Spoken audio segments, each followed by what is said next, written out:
All right, Rooster, you ready? For what? Test drive a 69 Hemi Charger. I already got it warmed up. Listen to that little bad boy there. That sounds pretty good, doesn't it? Not bad, not bad. Got a little bit of a miss, but it's an unrestored old car. Boy, that clutch rides high. There's nothing left of that. No clutch? Not much left. You gonna try to hurt my neck? I'm not gonna hurt anybody. I just wanted to drive a car that we can actually drive. Listen to that old thing. That's kind of nice old car. Look at that plate in the wheel. What are you doing? They're coming to get you, Barbara. Buried deep in the Pacific Northwest, one team in Springfield, Oregon, takes on the impossible, finding dead Mopar muscle and bringing it back from the grave.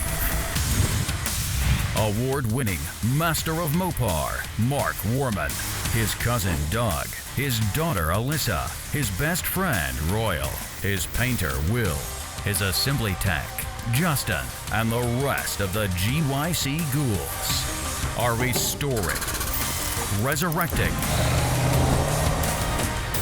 and recreating some of the fastest, fiercest, and rarest muscle cars on the planet. This is Graveyard Cars.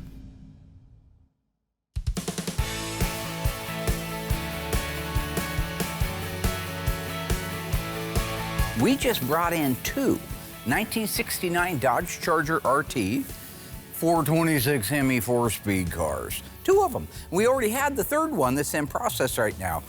That is some pretty rare demographics all to be at one place. Now the two cars that just came in, a green one which was a basket case and in bad shape but restorable, all numbers matching. And the other one is a B3 blue, all numbers matching, running, driving car. Has all of its original drivetrain in it, and it runs and drives.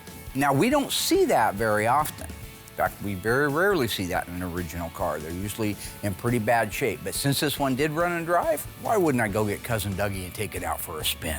I mean, come on. Did you wax her up? Sounds all right. No, didn't wax her up, buddy.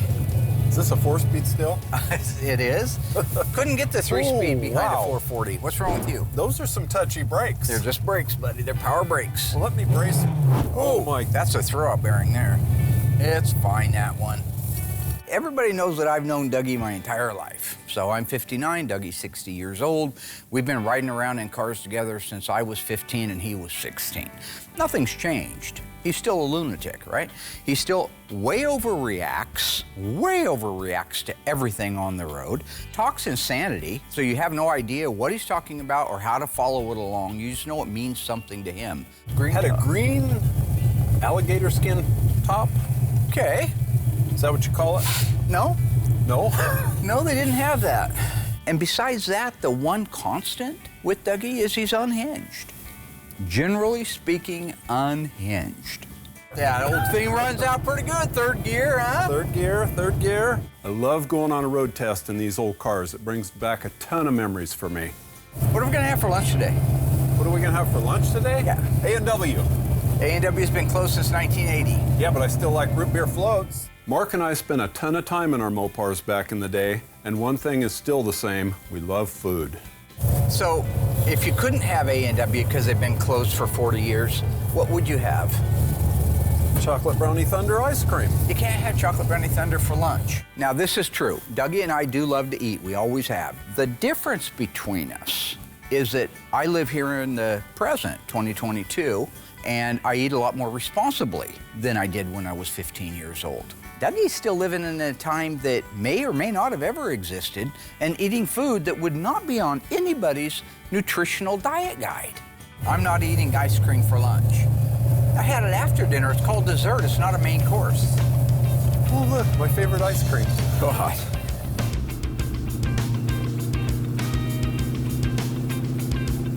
Well, this runs good, doesn't it? It doesn't run bad. It doesn't run and drive bad for a car that's had nothing done to it with 70,000 original miles. When you were talking about today's collectible cars, second generation Charger, 68 to 70, right now, that's number one. It's even beating out the Cudas. That's right. When you add in 426 Hemi and a 4-speed, You're talking about an amazingly rare car that to see it like this car runs and drives beautiful. This car runs and drives and shifts through the gears and feels like the cars did when I was a kid, not the freshly restored ones that are much tighter. This drives just like a car that you pulled out of a garage in 1980 and went for a drive-in. And it's very cool to be able to ride around with Doug and go through all of the mechanisms on the car that we totally don't expect to work, but do. Reverse light right there working all nice, look at that. Yeah. Turn signals, have L31s. Oh, the L31's missing over there. Hey, there are no L31s. There is over here. That one's missing. I just said that.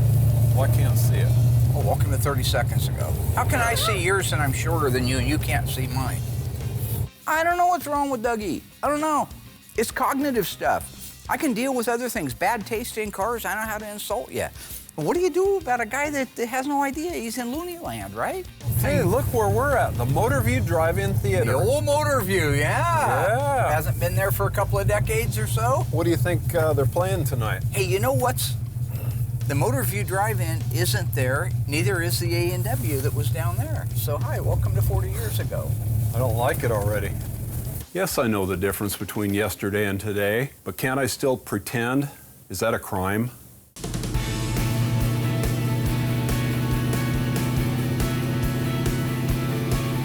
That old thing. It's kind of nice old car. Look at that plate. Hey, what are you doing? Oh, man. I almost got a whole turn out of that. You're darn right I'm scared when I ride with Mark. He's nuts. He used to speed down South 4th Street with me on the back of his Honda 100 with barely any brakes. He spun his 68 Impala around in a circle on Main Street. You're driving like a Crandall. Sir? What? I do not drive like a Crandall. We should go see the Crandalls. Yes, we should. Let's go drive over and see the Crandalls, see what they're doing today. Let's go see Lola. L-O-L-A Lola?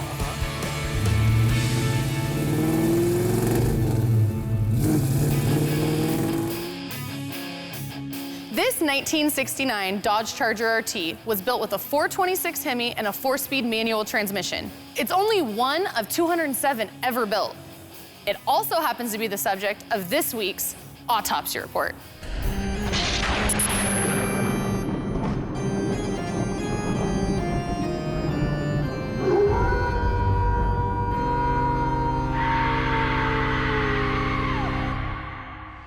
So let's have a look at the fender tag. So remember, when you're reading a fender tag, you need to start on the bottom left-hand corner, and it reads left to right, bottom to top. So with this fender tag, it starts out with an E74. What that's gonna mean is it's a 426 Hemi. D21 means it was built with a heavy-duty 4-speed manual transmission. XS29 means that it's a Dodge Charger RT. So J9G. J means it's a 426 Hemi. The 9 stands for the model year, so in this case, it's 1969. And the G is gonna stand for the fact that it was built in St. Louis, Missouri. The 166686 is gonna be the serial number. Up on our next line, we have B3. That's gonna be the exterior color, and in this case, it stands for light blue metallic. B3, that's gonna be the interior color. That means that on this car, it's the same as the exterior, which means it's light blue too. C6D. C stands for Charger seats, 6 stands for vinyl bucket, and D stands for dark blue. B13, that's gonna be the build date. In this case, November 13th, 1969. 087972 is gonna be the vehicle order number. It's also only on the build sheet. A33, that's gonna mean track pack with a 354 Dana 60. C55, bucket seats. J25, 3-speed wipers. L31, turn signal indicators. M21, drip rail moldings. M31, body belt moldings. N85, tick-tock tachometer. R11, AM radio. V8W, white bumblebee stripe. 26-inch radiator, which came mandatory with any A33 car. End, an end of sales code.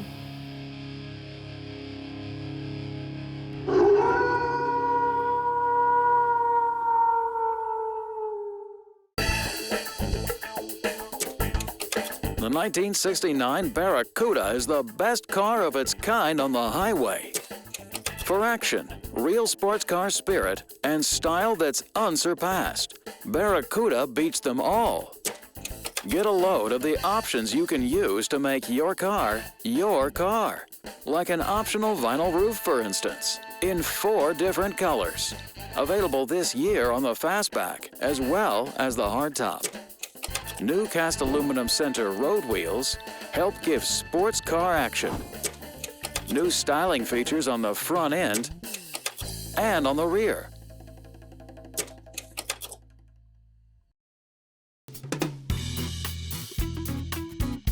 So a couple years ago, Mark brought in this 1970 Cuda that's a 440 6-barrel 4-speed car. It was a really nice car when it got here, but it was still in need of a restoration.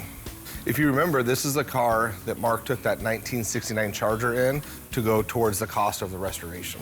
I have no idea what Will's talking about when he says the guy traded in a 69 Charger towards the restoration on this. The guy that traded in the 69 Charger traded it for a 70 Roadrunner, 446-barrel 4-speed car. He used that as equity towards the restoration. This guy traded in 2 Cudas, or Barracudas. If you go back and watch the footage, we were able to drive all 3 cars at the same time. It finally has gotten through the shop, and we're time for final paint.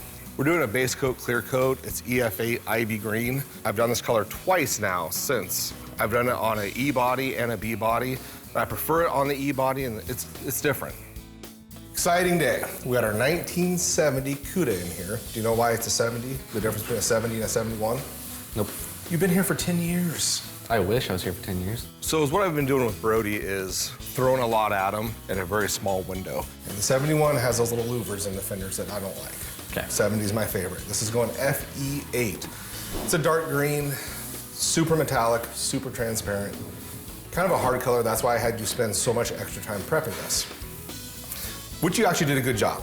The whole car looks great. I'm gonna seal the whole entire car, which will cover the breakthroughs and give us a nice, even starting point for the color to go on this car. Okay. It's gotta be prepped just right, you know? So Brody and I went over this car with 600, made sure we had no chance of sand scratches, and just to be ensure that we're not gonna get those, I did a nice coat of sealer over it. It's really great that my dad's taking the time to show me things like this. I know he's explained this before, but to see it firsthand definitely helps. Now I understand why some cars get finished off in 400 and why some get finished off in 600. I let that sealer dry for about 45 minutes, and then I go back in and just walk around the car to make sure nothing's missed. So we're heading over to Glenwood, folks. That's where Dougie grew up. I unfortunately ended up there hanging out. Worst thing that ever happened to me. Coming up with an idea for a TV show called Fast Times at Glenwood High. Never went there. There is no Glenwood High. I made that up. It's an imaginary place. He should know that. He grew up over there, but everything in his head's imaginary. Oh, take a left here on Henderson. Henderson connects Franklin Boulevard to East 17th Street, where I used to live.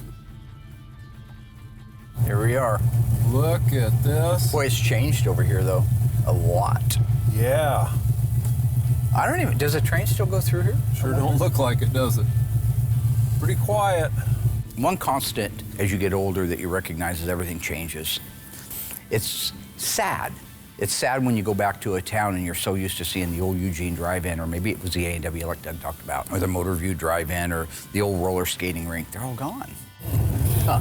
We'll go up here on Judkins Point. Oh, love Judkins Point. That's where Jerry got beat up. He did? Yeah. Jerry got tricked by his beat up in a girlfriend and got beat graveyard? up there. Yep. When we were driving down Henderson Boulevard, it reminded me of when Doug, he saw a 68 Charger that he wanted, and apparently his mommy and daddy wouldn't buy it for him. So he concocted this idea that if I ass in the car and total it, and I know I don't have insurance, that my stepdad Harold will bail me out. And the fact is, you need to see it in real life to believe that story. I'll just leave it at that. Mark will not let go of the story about how I got my Charger. It was an accident. I did not plan it. Sure, I got my Charger out of the deal, but that doesn't mean it was intentional. We actually stopped at the same railroad crossing so Mark could torture me some more about it.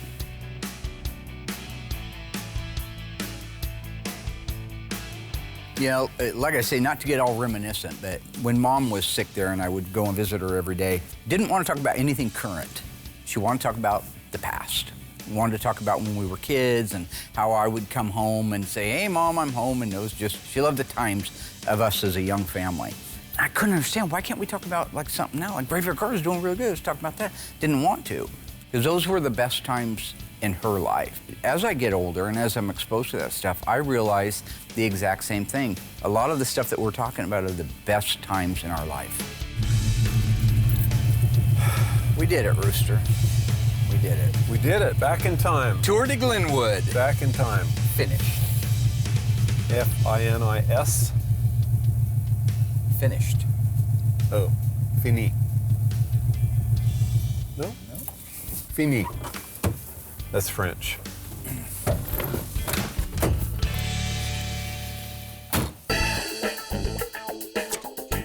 The 1969 Barracuda can give you all the power you want to handle.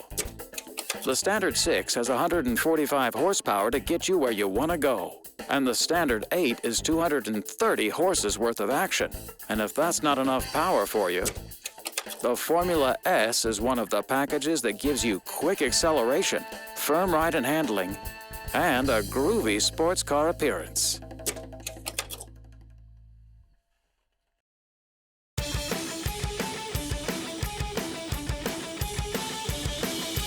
So I had mentioned that we just brought in two 69 Hemi Chargers. The other one is a green car. It is a numbers matching engine, transmission, original rear end under the car. All the body numbers match, but it's pretty rough. It's much a basket case than anything else. It also has quite a bit of rust on it. But it is a good complete car, and it's going to be just an incredible car when it's finished. My client just bought that car. And it's very important that when you buy a car that's supposed to be numbers matching, we check the numbers and we can tell that it is numbers matching. But what happens when you take that block and you send it to the machine shop and have it checked out and they come back and say, it's not repairable, it's internally cracked? There's a process called magnafluxing and pressure testing. And we wanted to get that engine out right away, disassembled, over to the machine shop so that they could get back to us and say, that motor is good, that motor is fine, we can rebuild it. And you want to do that while the deal is really fresh with the buyer and the seller. Mark wanted to get this engine out and taken apart so he could send it out for magnafluxing and pressure testing. It was obvious that most of the engine was just bolted together and not complete. Just little dowels. Little dowels. Little Mark Dowell pin? Yeah. Ooh. His cousin Mark Dowell was jealous of me one time. We were ice skating over on the ponds in Glenwood. Well, Mom always dressed me in dress shoes, so I could go forever. And I'm just going, spinning around, having a good time. He slid underneath me and knocked my legs out from underneath me, and I flew up in the air and I came down on my back, and I've had problems ever since then. So. Is that what caused this? Yeah. He's dead, right? All right, take your valve cover off of there. The next items to remove were the valve covers and the heads. Once that's done, we can roll the engine over and remove the crank and the pistons. Original 66 to 69 Hemi valve cover, you know how you can tell? The stovepipe right here. 70 doesn't have that stovepipe right there. It's always interesting to listen to Mark and Tony. Not too shabby. Somebody's hogged that hole out a little bit. Boy, the guy that owned this must have been old Boss Hogg. Old Boss Hogg himself, huh? Butchery, you call it, All right. They know their stuff. And while I can figure things out, it's great to hear a quick way of recognizing parts. Where's the valve train at? Cleaned it out, huh? There's a lot of bad people in the world. This is supposed to be a complete engine less exhaust manifolds, carburetors, and distributor. Apparently less the entire valve train, too. Now, one of the things that was a little bit surprising was some of the guts were missing in the engine. These are kind of expensive parts to find, like the valve train assembly. Those add up. I called up the folks that my client bought it from. I said, here's the list of what's missing. We really feel, we weren't being rude, we just feel those should have been in there. And they agreed 100% and gave them a full reimbursement of what those parts would cost. All right. Nice clean valve covers, that's good. These aren't too hard to come up with because they actually reproduced the 66 to 69, but nobody's done the 70s in a while. The ones that were out there are unobtainium. It's a special part.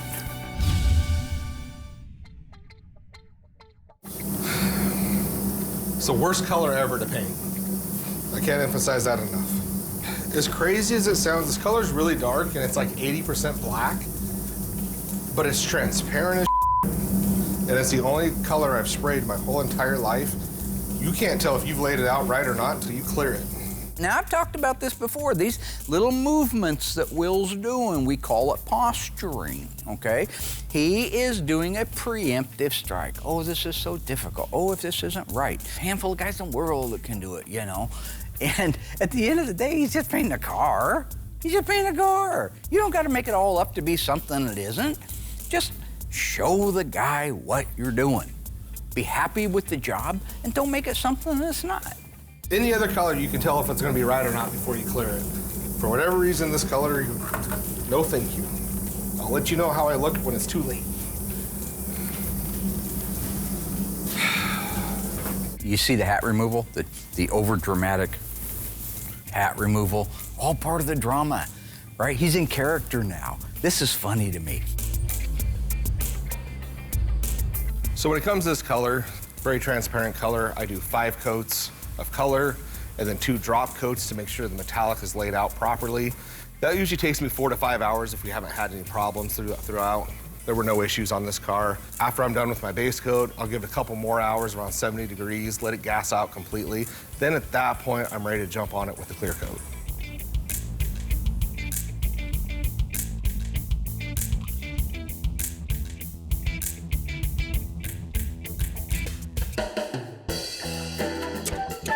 How much does your memory serve you correctly?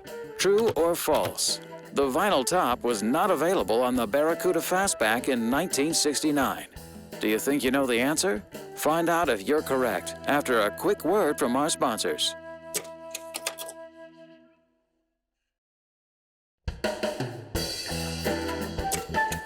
Well, how did you do?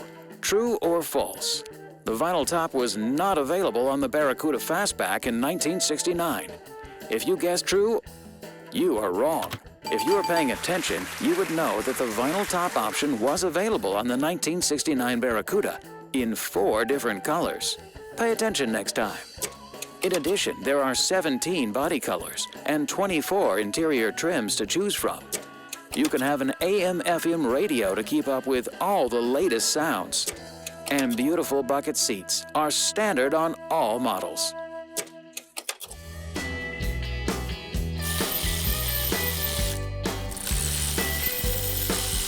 Go ahead and pull that head off of there. Let's see. You want some help? Hand me the crane. Come on. Okay. Whoa, there's pistons in there. There's no valves in there either. Dang. Gosh, dang. Those are bare heads.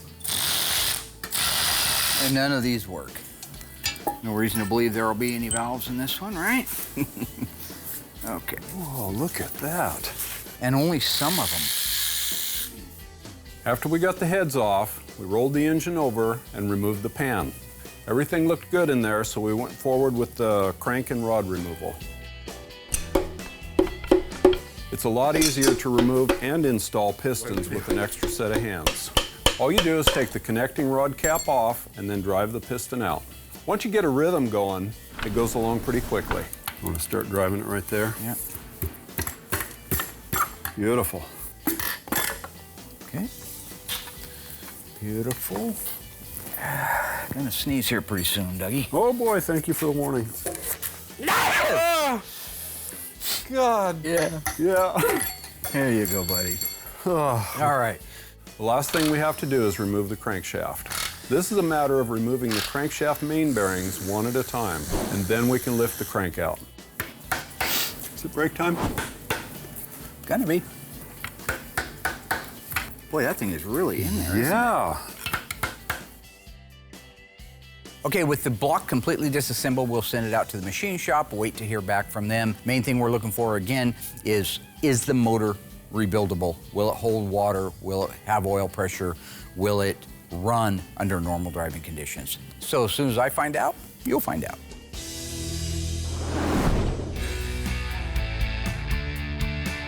All right, so we just finished our 7th and 8th coat. Car looks great. Now it's time to mix up our clear coat, get the whole thing cleared, and we're finally done. So when it comes to clear coat, I do 3 coats of clear. I give it approximately a half hour, depends on the temperature and whatnot. I usually keep it around 70 degrees. So by the time I get around with my first coat of clear, I'll go make up another batch of clear, give it about 10 more minutes, and then I'm ready to go back in. When I do my final coat, I give it just a little bit longer. So start to finish, when it comes to clearing a car, I'm in there for about 2 hours. So once I'm completely done with this car, we'll let it sit for a week or two, bring it back in, start the cut and buff process, which Noah does. Once that is all done, we'll get it washed, do the cavity wax, the rust proofing, the undercoating, all the little detail stuff, give it a good bath, good once over, make sure it's good to go, then I can get it over to assembly.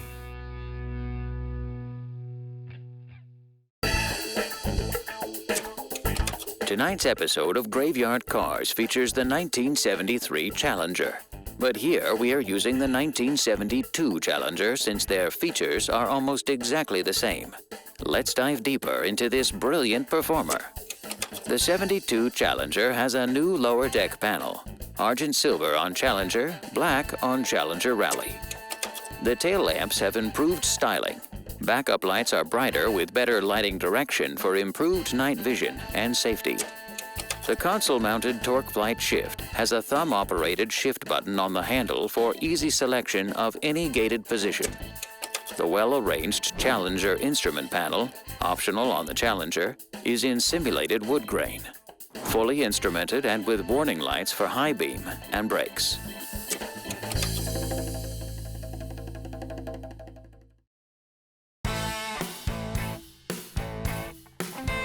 One thing I would like to say, we did just get a phone call from the machine shop, and our 426 Hemi engine is savable. There are no cracks in it. It pressure tested perfect. So now that car will maintain an original numbers matching status. And that's about as cool as it comes when you're talking about a 6.9 Charger with a Hemi and a 4-speed.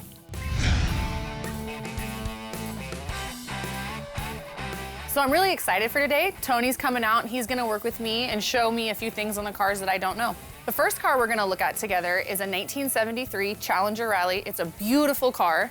I can't wait for Tony to go over it with me. I don't think we've actually restored a 73 Challenger yet, so I'm really looking forward to learning some things. Here's a Challenger, a little bit different than what you're used to seeing. What do you notice about it? So I noticed a couple different things right off the bat. The front end looks different. Yep, very different really. It used to be where it was a grille and the headlight bezels were separate from the grille. And that's why they're always chrome and that you're used to probably seeing, like on Cindy's Challenger or the other 71s. But this is all part of a big fiberglass header panel, runs left to right on the front of the car. And it holds the headlights, it comes off as one big unit. And it's got what they call like the frown face grille. Oh, okay. Yeah, it's like a frown face. Yeah, so Mark invited me out. He had told me that we're going to be looking at a newer Challenger, meaning like a 73 or 4. So I just wanted to walk around the car with Alyssa because, you know, they don't really get too many of the newer cars here, and let her see the differences, ask her what's different about them, and I could point out some other stuff. These are the fillers. They're rubber bumper fillers, they call them. And they started using them in 73. The reason why they have them is because the bumpers are moved further away from the body for like safety impact purposes. Oh. So instead of redesigning the fenders or the whole deal, they started caring about safety? Yep. That's supposed to, I think they call them 5-mile-an-hour bumpers or something like that. But so they moved the bumpers away from the car and they just filled the gap with these rubber spacers. Tony's a great teacher. I had no idea about the 5-mile-per-hour bumpers or the rubber fillers in the bumpers. So that was pretty neat to learn about. And they're supposed to be black, you said? No, they're supposed to be gray, no matter what color the car is. But the owner wanted them to be black, which I think was a good choice because it looks better. Yeah. Generally, the 72 to 4 Challengers aren't as cool as the 70 to 71 cars. They're still good cars, but back in the day, they were looked at as like, you know, second-class citizens. Now, 40, 50 years later, they've come into their own a little bit. Oh, that's neat. Yeah, it looks good. I like it. Yeah, the hood's basically the same. The fenders are, except for the side markers. These are what I call the generic markers. See how they stick out? Mm-hmm. And they use them on just about every car made from 72 up until the 80s.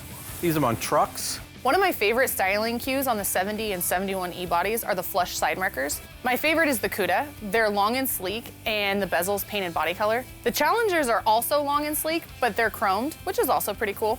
It was super sad to see that look go away in 1972. This emblem, it is a Challenger emblem, like 70s have Challenger. The emblem's a different shape in the back of it, so it fits the grill. Okay? Okay. The emblem 71s didn't say Challenger in the grill, it just said Dodge, because it wasn't on the hood in 71. And then in 72, it went back to saying Challenger in the grill again. I don't know if you noticed, but it seemed like Alyssa was a little more attentive and paying attention than I've seen her in the past. Maybe because I wasn't making fun of her or being condescending to her or giving her a hard time, and I was really trying to teach more. And that's one thing I've heard from a few other people here. They really enjoy when I come out because I teach them without berating them. I don't mind working with Tony. Like, between you and me, like, it's great. He doesn't put me down. He doesn't make me feel like I'm dumb. He doesn't do his movie routines or just all the unnecessary BS that I have to go through. My dad's trying to teach me something, you know, he's just really nice. So I love working with him, it was great. I remember you said this is a rally, right? Yep. So what does that mean? 71 was the last year that they used RT, stood for Road and Track. 72, they rebranded it as a rally. So you have the Challenger Rally, the Charger Rally. But it was essentially the same? Yeah, it was. They just changed the name? Yep, it was the performance model. I remember my dad telling me one time, back when he started the shop in 1985, that he had a 72 Challenger, and it was yellow and black. He showed me a picture of it one time, and I thought it was a gorgeous car. He told me that he had patterned it off of the original artwork for the 1972 Challenger Rally. Okay, so since they changed the RT to Rally, we're not going to see any RT emblems on this, right? That's right. Okay, well, that's something else that's different. That's a good point. I never thought about this. There's no Rally emblems. Okay, so they don't call it out at all? No. There's no exterior badging that says Rally. They're just, they didn't seem proud of it. They weren't trying to promote the performance image like they were previously. That's interesting. Yeah. That's weird. Yeah, let's take a look at the side of the car. Okay.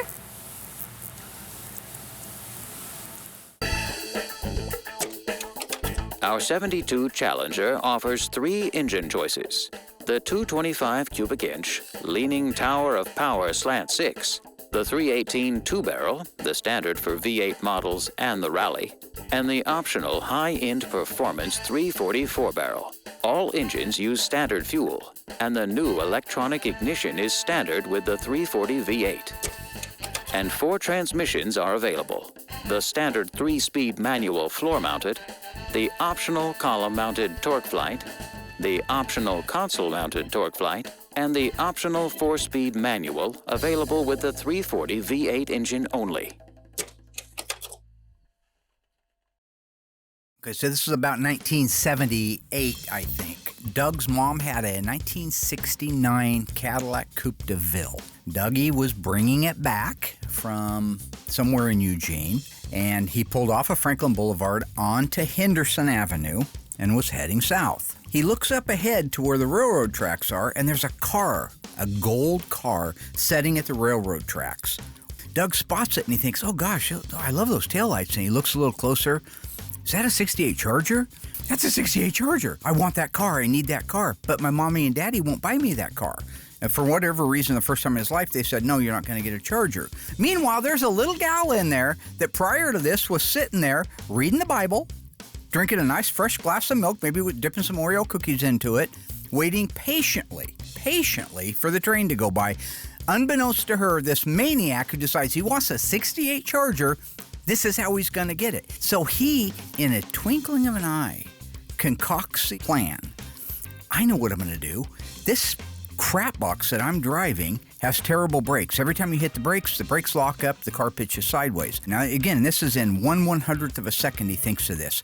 He starts dropping the hammer further. He's up to 60, 70. His eyes are getting bigger. The Charger's moving in close on him. His road's on the right. He goes right past 17th Street where he's supposed to turn. He's up to 80 miles an hour, drops the hammer one last time, gets it up to 100 miles an hour, hits the binders, throws it sideways. The Cadillac's passenger door caves. The entire ass end of the 68 Charger all the way up to the windshield. Because he knew Harold, his stepdad, will bail him out. He hits the car, slams into it, runs up to the lady. Oh, yeah, sorry, dude, I'll be right back. Meanwhile, she's dying. She's dead. I don't think she's fully dead, but she's not in good shape. Dougie takes off running with those long gazelle legs of his, takes the left on 17, runs into the house. Harold, I just totaled the car and I don't have insurance. You're going to have to buy it for me. All right, son, let's go out there and buy that car. So they wad $500 cash up somehow in that house. And they go running back down there. Meanwhile, the lady's bled out, so they have to give her CPR and bring her back to life. When she comes back, they say, we don't have any insurance, but we'll buy your car. I don't want to sell my car. Call ambulance. So she gets forced into a situation where she has to take the $500, and Dougie now has a 68 Charger. Yeah, they called an ambulance. The old bat was fine. That's not the point of the story. They take the Charger back. That night, they start working on it in Doug's garage. They make a couple dozer pulls, call it good, even though the car's still 3 feet too short. They pack the quarter panels with mud, Bondo, filler, the stuff that I talk about that's a sin. That's what they did. Then they went over to Brooks Auto Parts, spent $4 on 3 gallons of synthetic enamel yellow paint, and painted it yellow. Painted the top black, and there they were. They had a beautiful poop box 68 Charger that was 3 feet too short, but Dougie got what he wanted. That's what it was all about. Dougie got what he wanted. The end. Let's see if you fell asleep during our earlier presentation.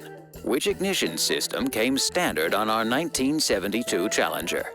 Electronic ignition, single-point distributor, or dual-point distributor? Think you know the answer? Stay tuned after this brief commercial break, and I'll let you know how you did.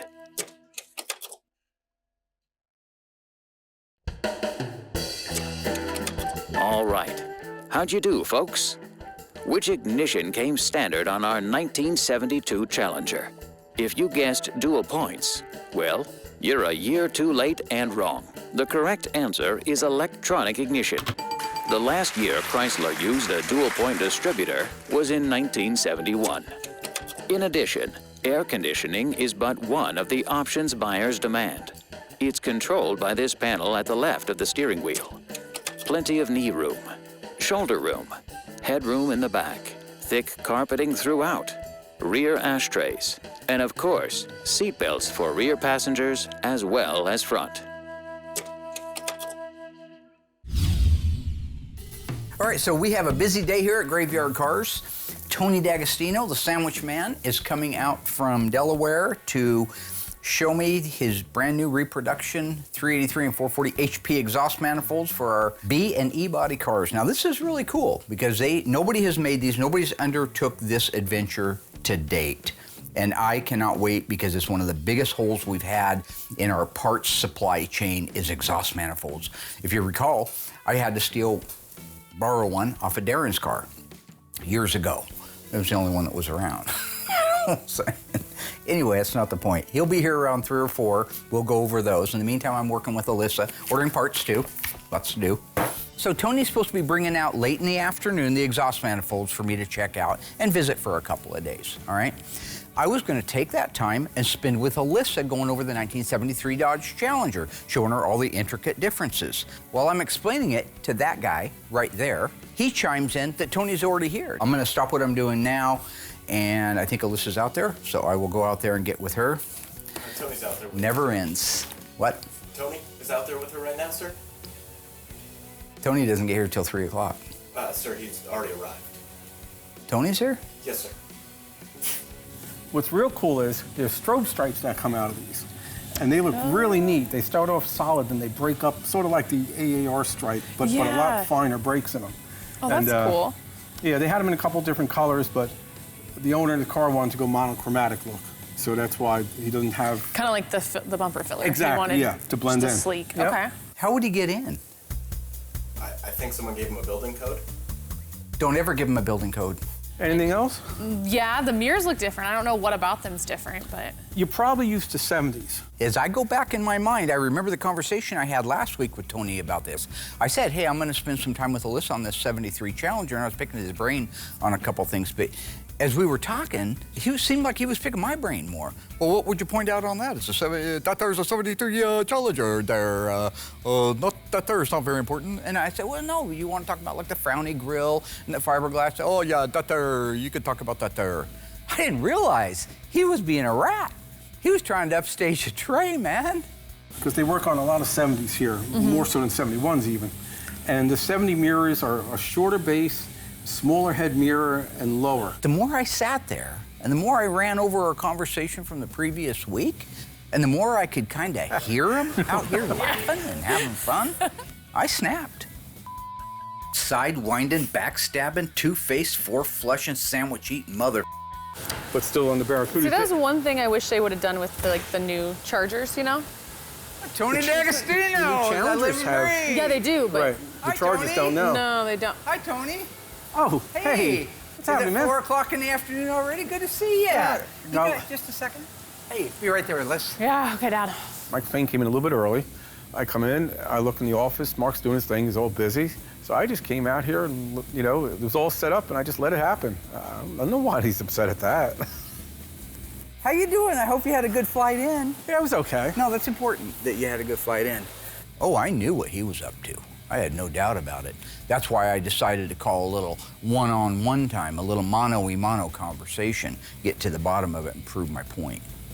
You were going to be here at like 4 o'clock in the afternoon, and you're here at like 9:30 in the morning. It wasn't that late, and the plane got in early. How'd the plane get in? Or I've heard of planes being late, but I've never heard of one being The early. pilot sped. I was just shooting with Tony, and he came out of the office crazy, but he's always crazy, so it tracks, it's fine. And I don't know what they were talking about. I just stepped back, I don't care. I have the code. To the door? Yes. And you just came in and saw the camera set up, and you thought, No, I looked in, you were busy in the office, and I came out here, and they were set up to go, so I just jumped right in. I was writing notes for the episode, so just you and Alyssa handling that, then you'd probably just show her some stuff. Tony and my dad have a weird relationship. My dad's super competitive. I mean, Tony's like the only other person in the world that knows as much as my dad about Mopars, so it's, you know, we're constantly kind of going back and forth. Yeah. On the car? Yeah. It's different than I know what to do. Yeah, no. I know Nothing what about I- being like a better dad or No, I don't need to have notes to go off. I just know it. Oh, so it is, okay. This has nothing to do with who's the number one dad, number two dad. This is about Mopar stuff. The dad thing's Alyssa's call anyway. Say la vie, man. I'm in a new Zen world anyway, so this stuff doesn't bother me at Okay. all. I think that's great. Would you mind if I kind of just tagged along, maybe learn a little something on the 73s? I don't know them very well. My place is your place. You're a good man. Yeah, please, feel free to show me. I love it. Tony's saying my place is your place. It is my place. It's Graveyard Carz. Don't let me So stop now you. we're on in the back of the In the car. back, yeah. Probably lots different back here, huh? Oh yeah, I mean, completely different. First of all, the spoiler. I didn't think they had them this late. Right. They only That's really it? had them on the TAs, the Challenger TAs. The taillights are way different. They're putting it at an angle. That looks cool. Yeah, that's very different. That started in 72. I mean, 72 to Ford Challengers as a whole. So I definitely learned a lot today with Tony. I always love when Tony comes in town. He always brings another side and more knowledge about the Mopars. So at the end of the day, it wasn't that bad. My takeaway from this was that there is a lot of differences between the 72 to 74 Challengers. I probably wouldn't have caught them by myself. I'm really lucky, regardless of how crazy my dad is, I'm really lucky to have two amazing mentors. All in all, it was a good day. Cool. Well, Yeah. thank you for walking around with me. That's neat. Wow, they changed a lot. Yeah. Didn't know we're building custom cars now, Dad. Yeah, it's been educational. Thank you, bro. Thanks, bro. Let's make sure we do dinner tonight. Okay. Give me a call at 5:30. You know, at the end of the day, I think that's great. If Tony can come out and work with Alyssa on the 72 to 74 E-body cars and she learns a little something, I think that's fantastic, all right? That's not the point. The point is, Alyssa bought me this shirt years ago to make a point, okay? She's saying that I'm the best dad ever, and then hands down, What t-shirt? I've never bought my dad a t-shirt. you're gonna compete with that? You don't make this stuff up. Come on.